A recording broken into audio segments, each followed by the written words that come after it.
Hello everyone, I am Jack and I'm back. Let me show you what I got.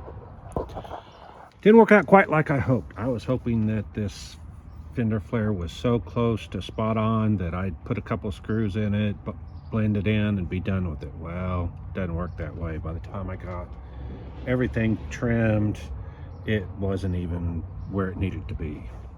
So what I ended up doing was coming in here and I trimmed these areas. I'd already cut. This is where I accidentally cut. I wish I wouldn't have cut any of this. This would have been way easier, but nothing I can do about it now.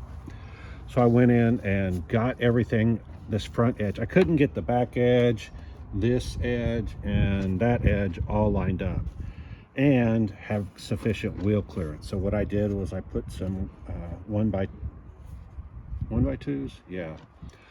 Here, I actually had another one there, but by the time I clipped everything, didn't need it. And then I need this edge right here to be even. So what I did was I got this piece of aluminum angle that I'm going to use for that other side and lined up the front of the fender flare with the fender right here. So that edge is aligned. Then that left some gaps, so now I have to fill the gaps. Sanded all this down. There were some places where I had accidentally hit previously when I was doing trimming with my multi-tool, so I gouged that out so it would have some area to bond to. I could make that out farther, but I'm not going to. There were some holes drilled, so I thought, well, as long as I'm doing this, I might as well do that. So this has all been sanded with 60 grit, and then I got a piece of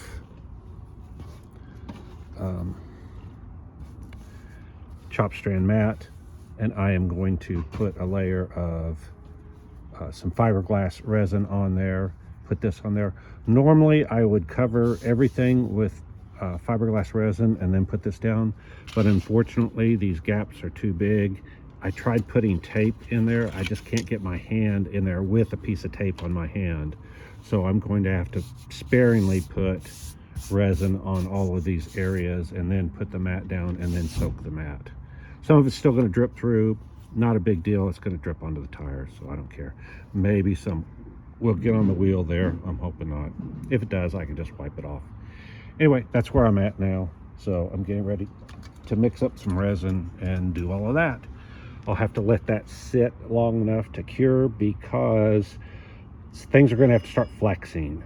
So I need to get everything tied down so that I can start flexing it.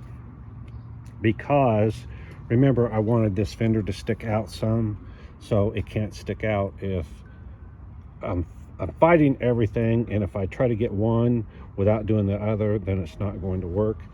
And if you look from the front, I decided the most critical thing was when you're looking at it from the front, I want that nice transition, I guess, from the fender flare to the fender.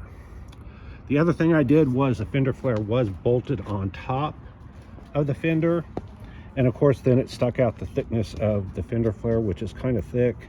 So I said, well, what happens if I stick it underneath? And so that's what I did. So that required some modifications as compared to what I was doing previously. So anyway, so the next thing is, like I said, put some resin on there, put some fiberglass mat on there, and then I gotta let it cure.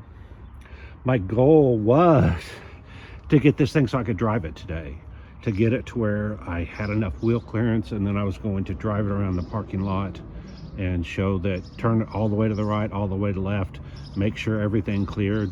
But it's already 4:30.